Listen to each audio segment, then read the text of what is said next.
Robert Justman is the co-producer of the new NBC series called Then Came Bronson. And we did have a world premiere of this on NBC. And Bob, what was the reaction to it? The reaction was astounding from people, and the ratings, if they mean anything, which I sometimes doubt.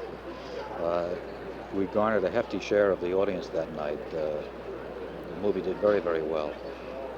The critics, I'd say, ran about 99 and 44/100% dead against it because it's out of their frame of reference. It's not like the ordinary television show.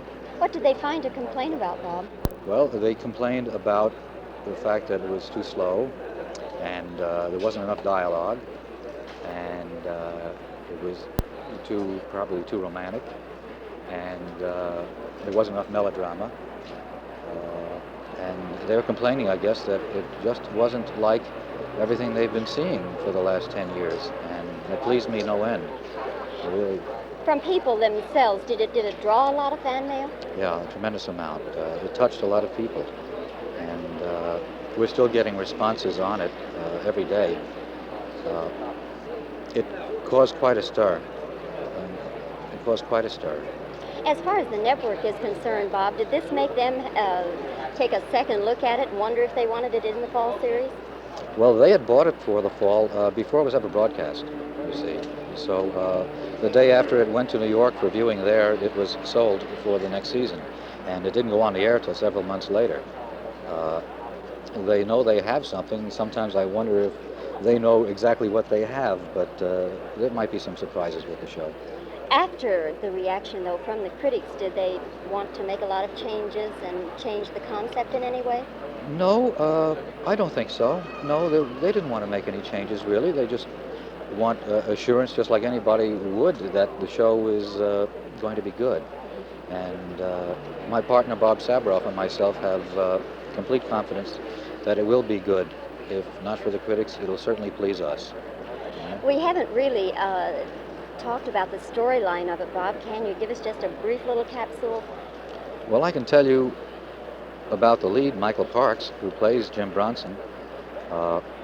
He's a man who is riding around the country on a motorcycle, and he's meeting people, and he's experiencing life, and he's seeing this country, and he's looking to experience more. There's a lot of pretty places that he's going to, and some really tender people.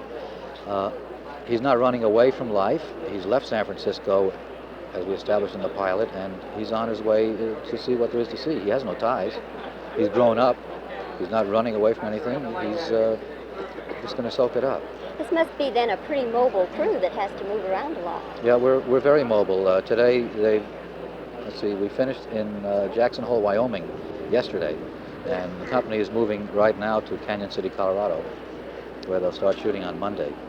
The crew's very mobile. We have very few pieces of rolling stock, a very tight, heterogeneous crew, and a hell of a lot of cameras, and a bunch of bikes, and a lot of fun.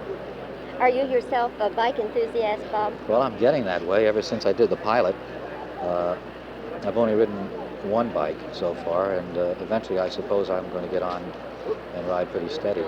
Are you concerned that there will be some who will want to compare this with Route 66? That's their concern. It's not mine. We're nothing like Route 66 or any other show. One of the problems that always arises with a departure is that people, for their own security, really need to categorize something. They need to categorize this show. They need to categorize Michael Parks. And as far as I'm concerned, you can't compare either one to anything else. The show is its own category, and that will become apparent after a while. And Michael Parks is like no other actor that has existed before. And a year from now, people will be comparing other actors to Michael Parks. It's simple. Bob Justman, thank you very much for talking with us today. And we wish you every success with your new NBC show, Then Came Bronson, starring Michael Parks. Thank you, Bobbie.